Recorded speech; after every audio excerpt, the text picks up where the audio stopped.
Hey everyone, and welcome to the Webtogs gear review. So today we're going to be taking a look at the Vango Cobra 600 sleeping bag. So this is a 4-season sleeping bag. So temperature rating. So it has a comfort rating down to -5. It has a limit rating of around about -12, and it has an extreme or risk rating of -30 degrees. Hence why it's a full season. So the overall length of the sleeping bag is 205 centimeters. The width is 75 centimeters, and at the foot pocket, the foot box is 48 centimeters.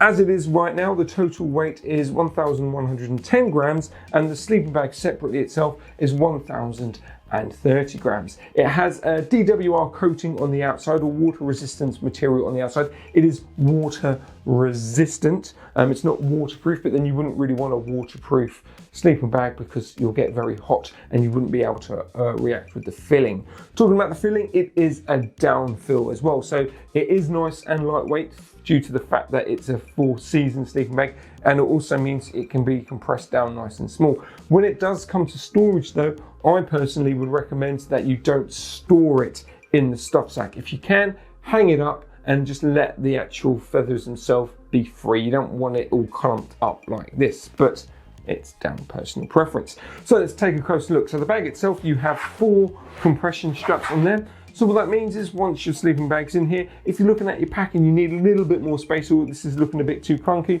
just pull on those compression straps and hey presto, that's going to reduce the overall size of your sleeping bag, which is a pretty good plus. You get a hook system or like a latch system on the top there. So when it comes to actually taking out the sleeping bag, you hold on to that and then you pull it out. That basically means that the sleeping bag is going to come out that little bit easier. We'll test that in a second though. And you've got your traditional drawstring on the back there again. So working with that hook system, you can pull it all out. So let's see how easy it actually is to get out of the sleeping bag. So let me just pull these down. Let's open that up nicely, so that's nice and wide. You've obviously got a protection cover. If I go on the close up here, you do have a protection cover on there as well. So that means when you're closing it and when you're putting it away, just make sure that this covers over and the drawstring goes over that. So that's just going to add additional protection. Anyway, stop stalling, Sean. Let's put my hand in the hook system there and let's pull out the sleeping bag. There you go, nice and easy. I'm going to pop that on the floor here. And then let's get the sleeping bag out. That is nice and rolled up. So that is the head itself. So the head, let me just move that down the bottom there. So the head of the sleeping bag is nice and traditional. Let's just open that up a bit more. What I really do like about this sleeping bag is the fact that you have the black outer, but you have the orange contrast, which basically means, well, just putting up the table there, basically means your sleeping bag itself is going to stand out. Even in like at night time and stuff, you've got your head torch on, you'll be able to find out which is your sleeping bag just due to the bright orange contrast, which is awesome. And that's the Vango orange as well. You've got your zip on the left hand side, so that's something to take note of. And the top itself is got a popper system on there as well. So that just means that, yeah, once it's all zipped up, pop that over there, and that means the zip isn't going to be digging into you. And to be honest with you, it's a nice, easy glide system. What you'll notice with the zip, it is a double zip as well. So you've got a zip either side. So if you're doing it internally or externally, rather than having to reach the outside to do it up, you can do it internally, which is a really nice feature. So let me just quickly go to the bottom. What you'll also notice at the bottom, the zip itself stops pretty much, I don't know, what, like a foot? Is that a foot, guys? I don't know.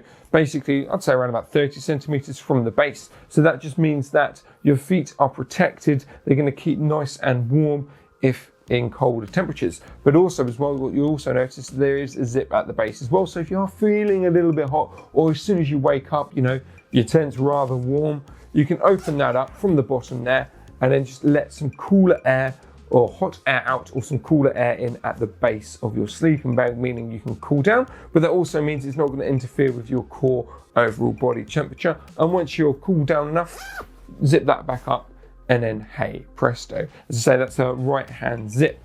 And that's basically it really. The downside, or the down itself is really nice and squidgy, but that's, you know, down, should we say. You also get, yeah, I think that's basically it. Yeah, you get an additional comfort. So once once the sleeping bag itself is done up, you get this little bit of lining on here, which does have a pull string. So once you're all zipped in, this basically stays flush around your neck. You can pull that in and that just pulls it in. So if it is cold out there or you do feel the cold, you can pull on that toggle and that's just going to bring everything to. And again, that works with the hood system itself as well. There is a drawstring in there, pulling that in there, which is on the outer.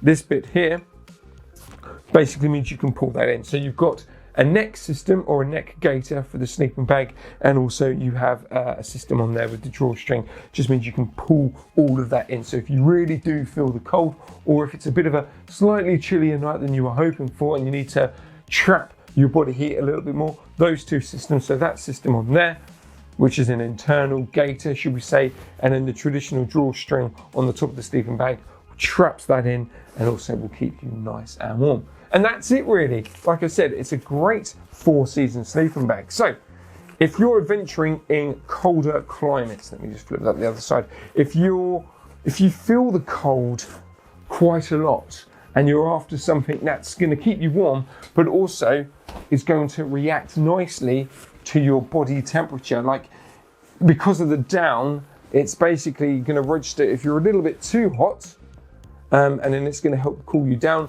or it's going to trap the air, colder air, and it's going to keep you warmer for longer. Basically, there's a reason why sleeping bags use down, although synthetic other options are on the up and up, but they haven't quite replicated the resistancy or the what's the word, the reactiveness of down. This is definitely something to consider. Yeah, again, 4 seasons though, so it really is for the autumn and winter and even kind of early springtime. But again, it's personal preference at the end of the day. It's whatever suits your needs. And because it's got that slim design, that cocoon design, it just means that the down itself is going to react with your body temperature, and it has water resistancy as well. So even if it for some reason, if there's a bit of a leak or a dampness in the tent, or you've got a single skin tent and there's some condensation build up, it will repel that water. The only thing you need to do is obviously make sure that you wash the sleeping bag itself responsibly. You use the correct terms. Don't just shove it in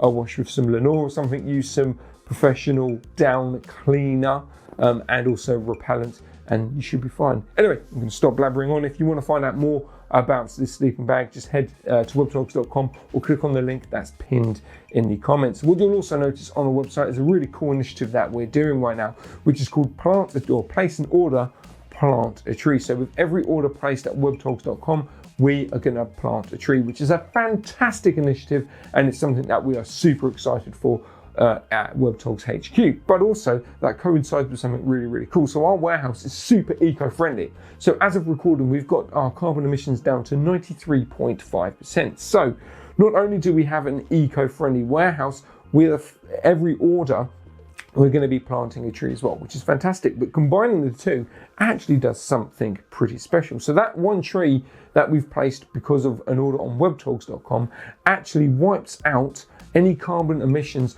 of 3 other Webtog orders. And that's purely for the fact that we've got our carbon emissions, like I said, down by 93.5%. No other warehouse in the UK and potentially even Europe at this moment can actually claim that. So the fact that we plant a tree followed by placing an order is fantastic, but the fact that that one tree is going to be wiping out carbon emissions of 3 other Webtog orders is just fantastic. Anyway, if you want to find out more information about that, again, you'll find the link pinned in the comments below. Again, I'm going to stop blabbering on now. Thanks for watching and happy trails.